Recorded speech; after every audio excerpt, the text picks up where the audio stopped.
Hope everyone had a good week.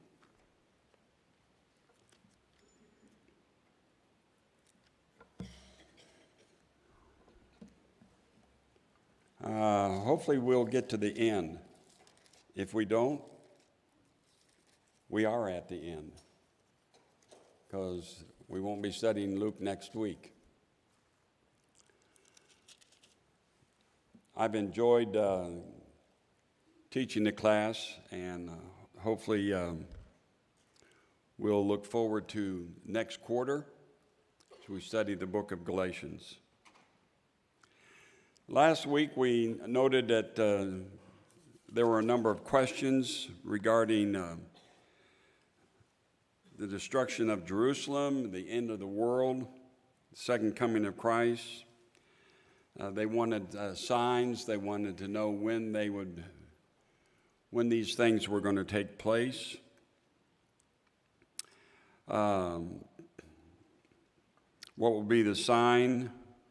They were really interested in looking so that they could pinpoint the exact time. And of course, Jesus emphasized there's just one thing you need to know, especially about the end of the world.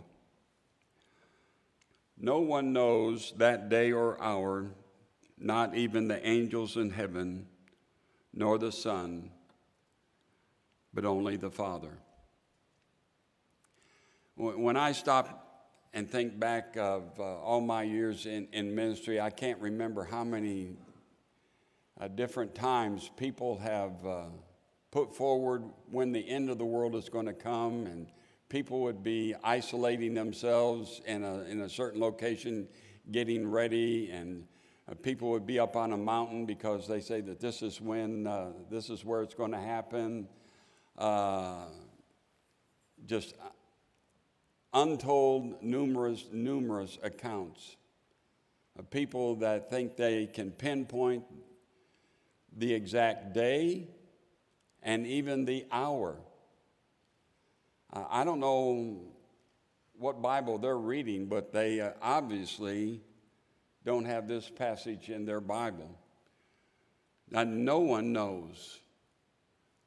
No man, no angel, not even the Son who is going to come back, he doesn't even know when. Only one, and that is the creator of this world, the creator of this universe. And since he is the one who created it all, then certainly he has the right to end it, and he will.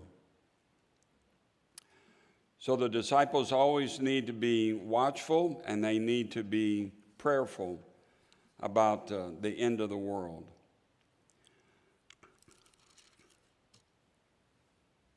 Jesus set his face towards Jerusalem because he had a focus, because he knew what was going to happen. He knew what was going to take place. There were a number of trials that he faced. There was a betrayal, an arrest.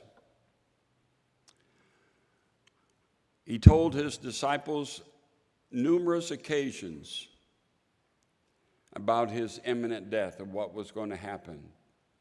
Maybe not in exact detail about the pain and suffering that he was going to go through, but he was going to deliver himself up, and he was going to be crucified. He was going to die. When you stop and look at how Jesus had his focus on Jerusalem, we need to see his determination. We need to see his courage, his strength. We also need to see his pain and his suffering that he went through. We also should never lose sight of why he did all this. He did it all for us. That's hard to imagine. Did it all for us.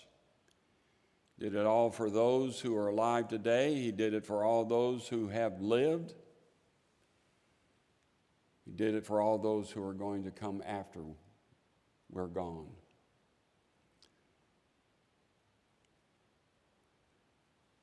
When you stop and think of, as we look at the last period, the life of Christ,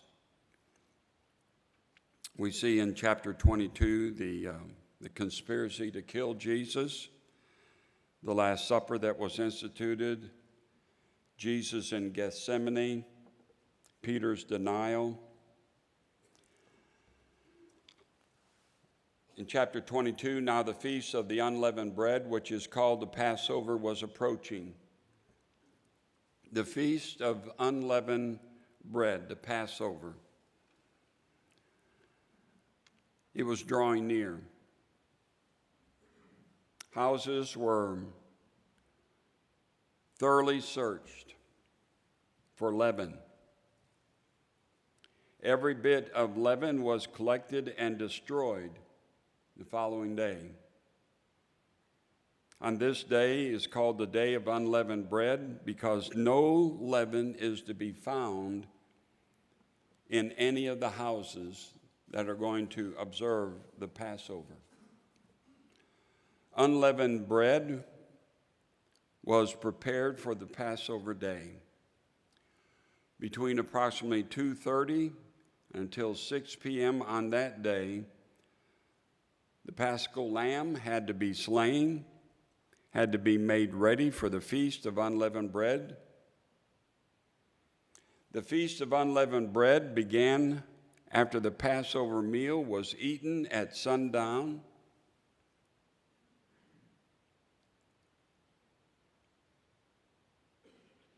The unleavened bread,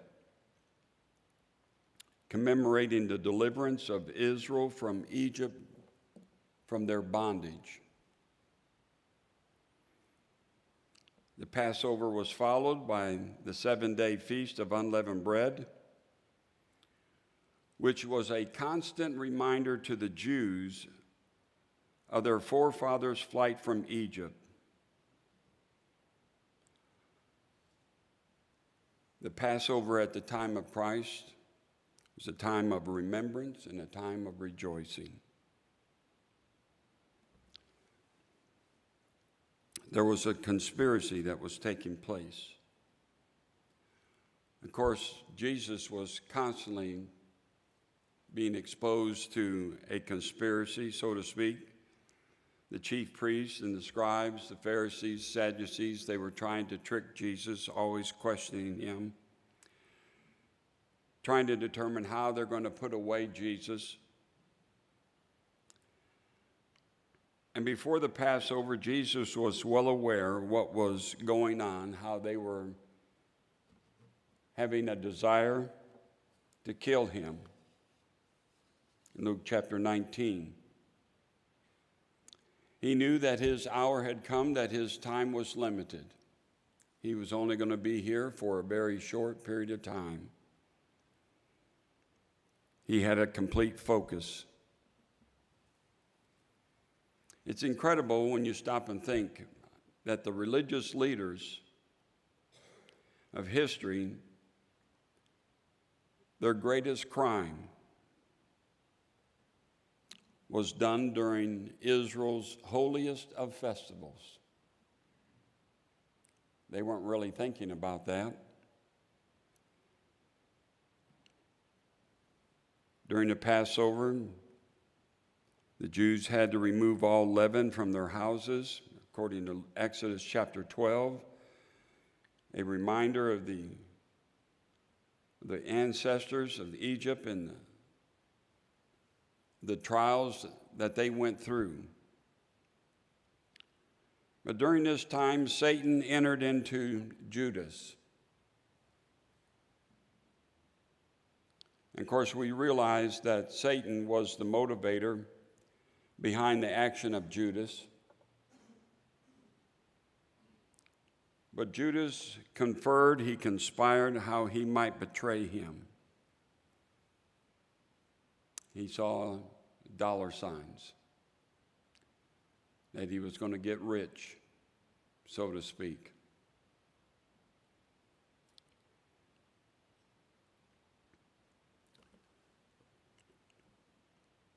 In Luke chapter 22, then they came the first day of unleavened bread on which the Passover lamb had to be sacrificed.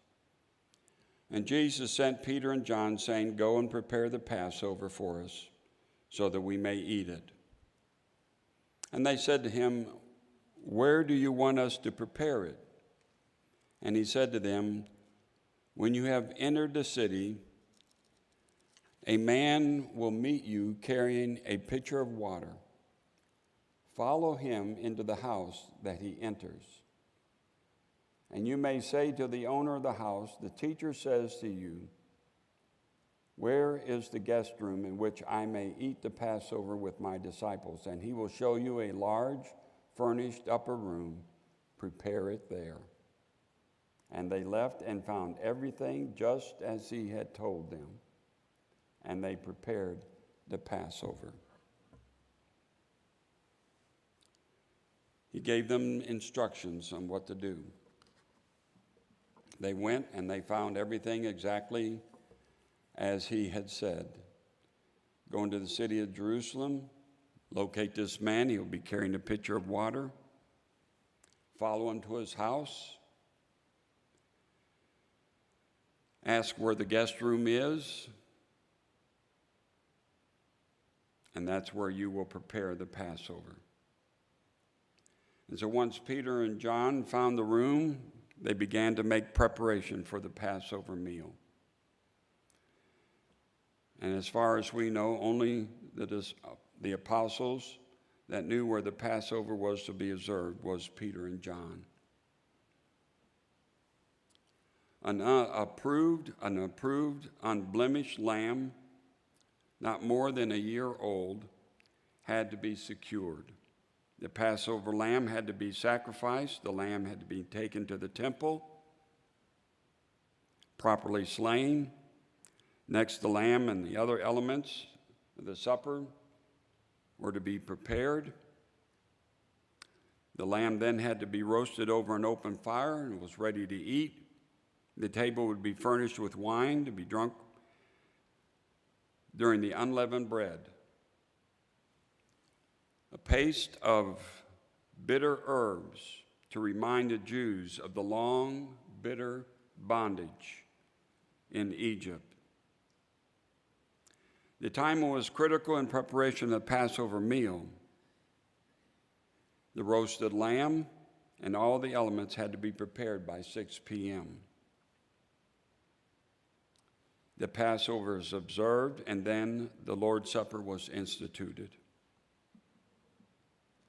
Shortly before sunset, Jesus came with the 12 to the place that was prepared, and they observed the Passover. He told the disciples of his desire to eat the Passover with them. And then Jesus' last meal with his apostles before his death. Can you imagine what must have been in Jesus' heart as he shared what he knew to be his last meal with his apostles?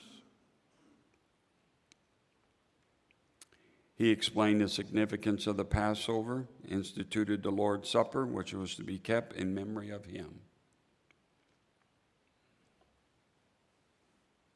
During the feast, Jesus revealed that a traitor was in their midst. And remember that before the disciples were chosen, Jesus spent a night in prayer. He must have believed that those who were chosen were going to do his Father's will. But we must remember that divine foreknowledge does not set aside individual human accountability and responsibility. We are all free moral agents, just as Judas was. He willingly made each decision and we will each be judged according to our decisions that we make. One commentator says, it is not that God determined the betrayal by Judas. That was the traitor's own act. God determined that his son would not deliver himself from the betrayal. Judas was going to betray Jesus.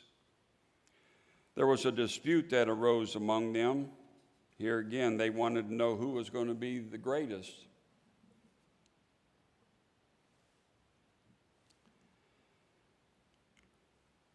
During this time, Jesus predicted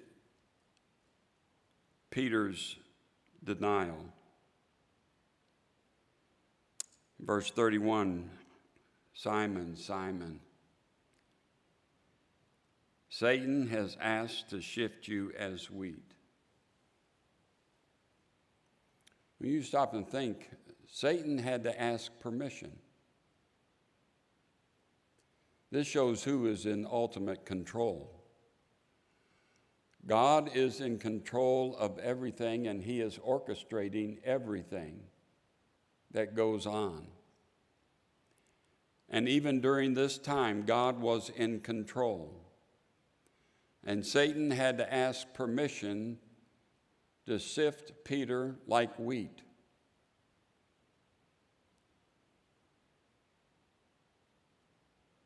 Jesus says, I prayed for you, Peter. I pray that your faith will not fail. And Peter said, Lord, I am ready. In other words, you don't have to worry about me. No, Peter, I am worried about you. That's why I prayed for you. Now, you don't have to worry about me. I'm ready to go with you. Wherever you want to go, I'm ready to go. I'm going to follow you. I will go with you to prison. I will even go to follow you to death.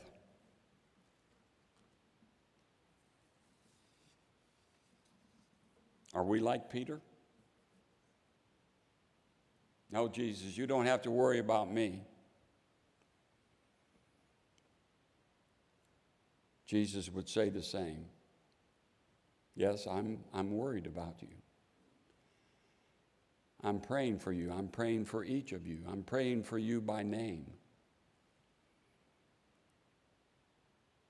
And Jesus said, Peter, before the rooster crows today, you will deny me 3 times.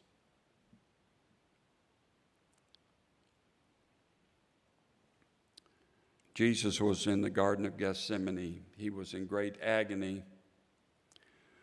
When he made his exit from Jerusalem, he chose Brook Kidron, as was his custom,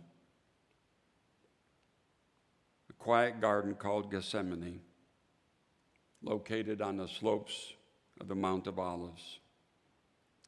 Jesus often met with his disciples there. Jesus went to the garden not to escape death, not to hide, not to run, but to make final preparations. A difficult scene as he poured out his heart to his Father. His suffering was not going to be just physical, and the suffering that he was going to experience was more intense than just the physical pain that he went through, because he went through emotional, spiritual struggles, because he knew that his Father was going to abandon him, was going to turn his back on him, because he was going to become our sin offering, and sin does not come into the presence of God.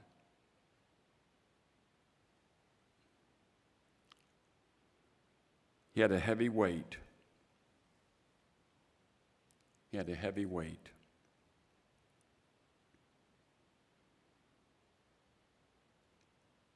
Prayer was a vital part of the victory that he encountered, the reason why he was victorious. Leaving the disciples, Jesus went about a stone's throw. He knelt down and he prayed. He was very distressed. He was troubled. He was exceedingly sorrowful. He offered up prayers and supplications and loud cries and tears to him who was able to save him from death. A great burden. Is there some other way? Is there some other way that this can be accomplished? I know that there's not. Your will be done. If this cannot pass, your will be done. It was in the Garden of Eden, and Adam rebelled and brought death. And here in another garden, Christ submits to God and brings life. An angel came and strengthened him. God sent an angel to comfort his son. Being in agony, he prayed more earnestly. But he also knew that he was going to be resurrected. He had great agony over what was going to endure, and his sweat became like great drops of blood. Judas led a crowd to the place where he was. He pointed him out by a kiss.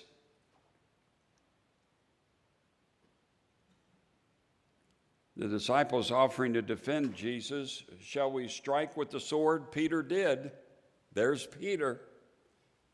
The one that Jesus said was going to deny him 3 times, but Jesus came to his defense, drew his sword, and cut off Malchus' right ear. Jesus put it back on. Peter was fighting the wrong enemy, and he was fighting with the wrong weapon. Jesus told them to put their swords away. Jesus was arrested. He responded with calmness and courage. The mob was armed with swords and clubs. They knew that Jesus was not guilty of any crime, of any criminal activity, but yet they wanted him dead. This is your hour. Facing the power of darkness. It was Satan's and his recruits. It was their time. But they were going to be defeated. They are permitted by God to arrest, to try, and to crucify his son for the salvation of mankind. They were allowed to do that, but God had the final say. He raised his son from the dead. He defeated Satan.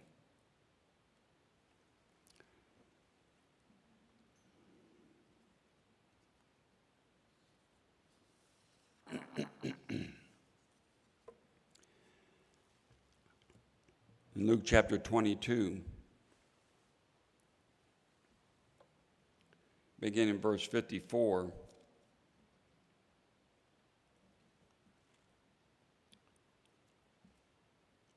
having arrested him, they led him away and brought him to the house of the high priest. But Peter was following at a distance. And they had kindled a fire in the middle of the courtyard and had sat down there. Peter was sitting among them, and a servant girl, seeing him as he sat at the firelight, looking intently at him, this man was with him too. But he denied it, saying, Woman, I do not know him. A little later, another saw him and said, You are one of them too. But Peter said, Man, I am not. And about an hour had passed, another man began to insist, saying, "Certainly this man also was with him, for he is a Galilean too." And Peter said, "Man, I do not know what you are talking about." Immediately, while he was still speaking, a rooster crowed. Can you imagine when that rooster crowed? Peter knew exactly what he had done. Jesus said, "You're going to deny me 3 times before the rooster crows." And that's exactly what had happened. Peter heard the crow loud and clear. Not only Peter, but also Jesus. And when the rooster crowed, he looked at Jesus. But Jesus was looking at him.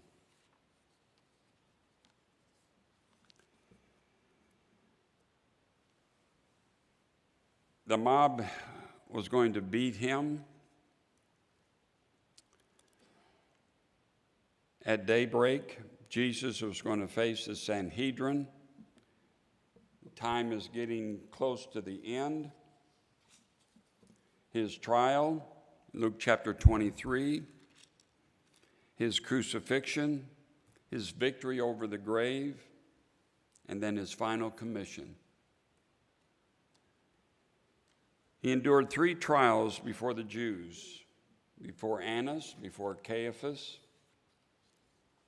before the Sanhedrin. The Sanhedrin was the supreme court of the Jews during the Greek and Roman period. The origin of the Sanhedrin is somewhat unknown. It's often connected with Moses' 70 elders, because the Sanhedrin was composed of 70 members plus a chairman. The scribes, the Pharisees, the priests, and the Sadducees were all present on the Sanhedrin. At his trials before the Roman officials, first before Pilate,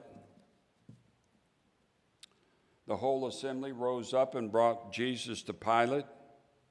Pilate served as the governor of Judea. Pilate saw that the accusers and their charges were what they were. They were false.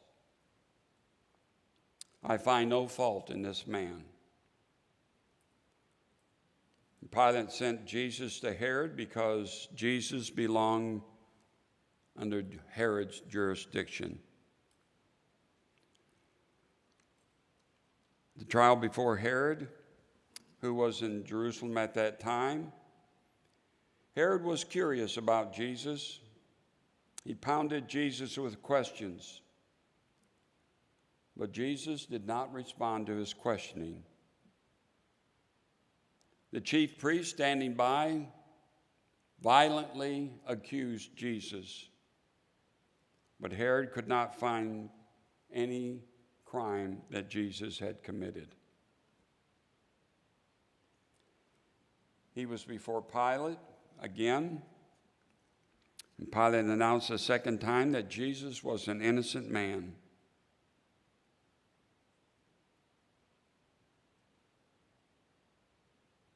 He found nothing wrong with what Jesus had done. He was before Pilate on a third time. He found Jesus not guilty of any crime deserving death, and they shouted, "Crucify him, crucify him." And they led him away. We have no idea of knowing the kind of pain that Jesus must have went through. The mockery of a trial, the beating. He was completely exhausted physically. He had to carry his cross. They were leading him to the place of the skull, a place in Hebrew called Golgotha. Simon of Cyrene was drafted to carry the cross for Jesus. Simon was present for the Jewish feast. He had come from approximately 600 miles away, country in North Africa, to celebrate the Passover in Jerusalem. When they arrived at the place of the skull, they crucified him there.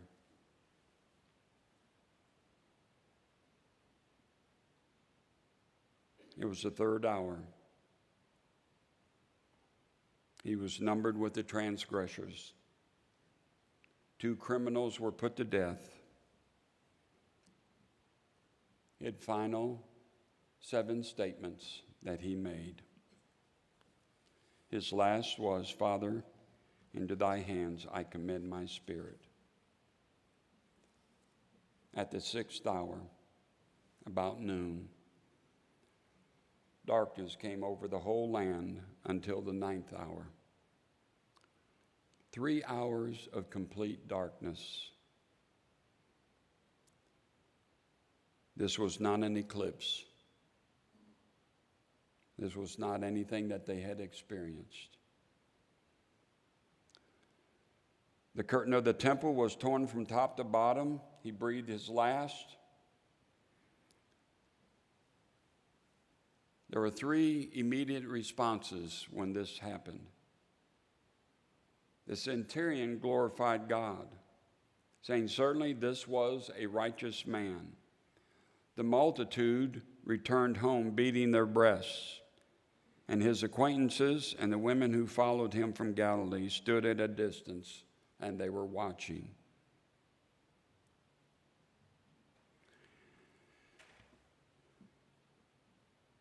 At the burial of Jesus, Joseph of Arimathea was a member of the council, a good and righteous man, had not consented to their purpose or their deed, was looking for the kingdom of God because this is what John the Baptist, what Jesus was talking about. Joseph asked Pilate for the body of Jesus. He and fellow Jewish council members, a friend, Nicodemus, prepared the body of Jesus for burial.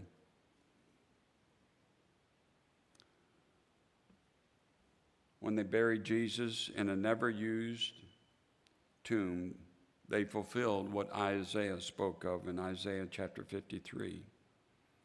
A stone door was moved to close the tomb,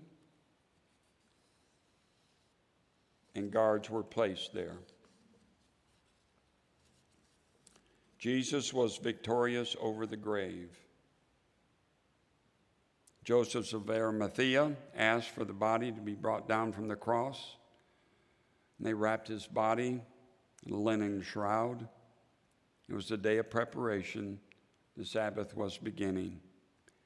A guard was posted at the tomb to prevent the friends of Jesus from removing his body. A seal was placed on the rock enclosing the tomb, and 3 days later, all was for nothing because Jesus was resurrected. The tomb was empty.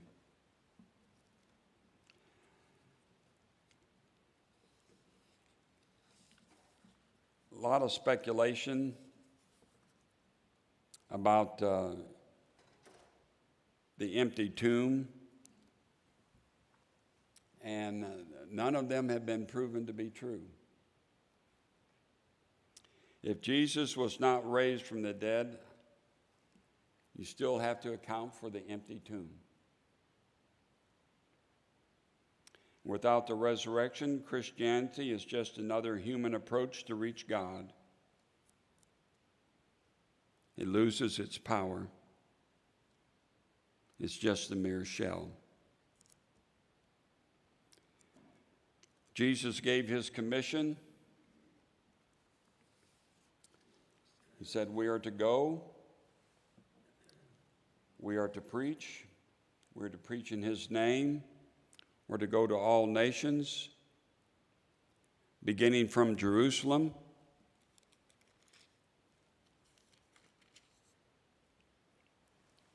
You are witnesses of these things.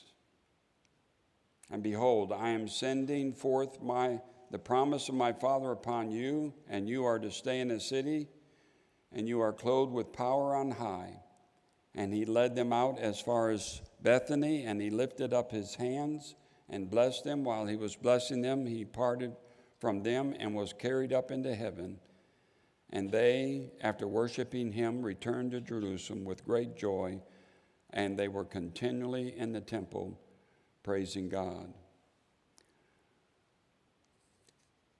Verse 47, he told us what we are to go and what we are to preach, that repentance and forgiveness of sins should be proclaimed in his name to all the nations, beginning from Jerusalem. And that is our commission today. Got a little bit of time. I just accidentally came across this. I don't know where I got this. I'll begin reading it until our time is over.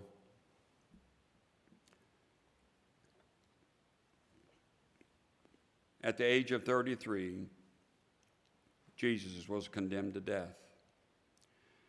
At the time, crucifixion was the worst death.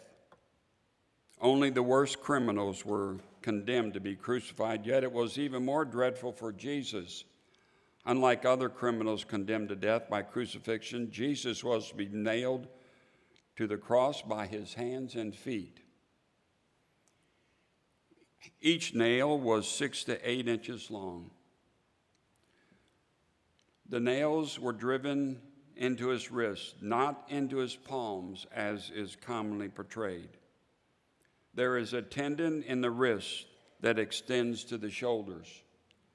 The Roman guards knew that when the nails were being hammered into the wrist, that tendon would tear and break, forcing Jesus to use his back muscles to support himself so that he could breathe.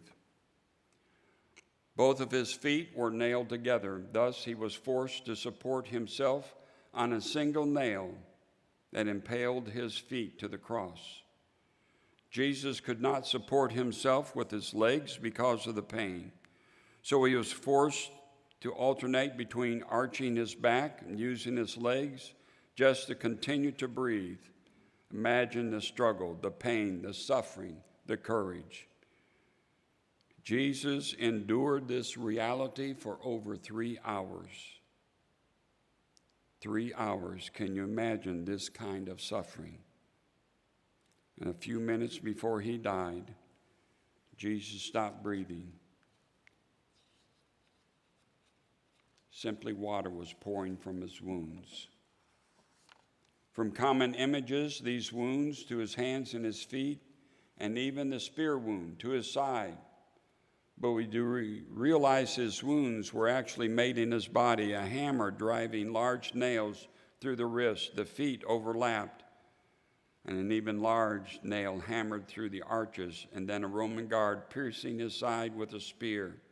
But before the nails and the spear, Jesus was whipped and beaten. The whipping was so severe that it tore his flesh from his body. The beating was so horrific that his face was torn, his beard was ripped from his face. The crown of thorns was cut deep into his scalp. Most men would never have survived such a torture. He had no more blood to bleed out. Only water poured from his wounds. Jesus poured out all of his blood.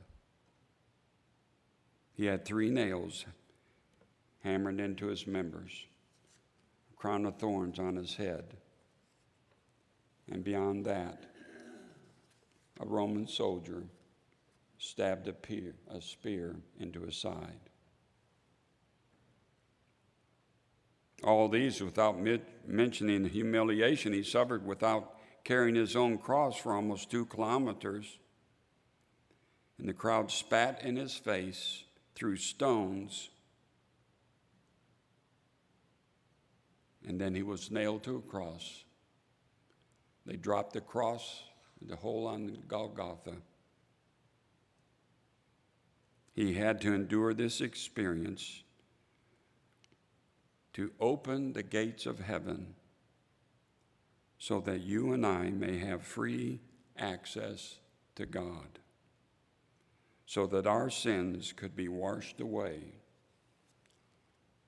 all of them, without exception. His blood completely covers us, and God does not see any of our sins. Thank you for your attention this morning.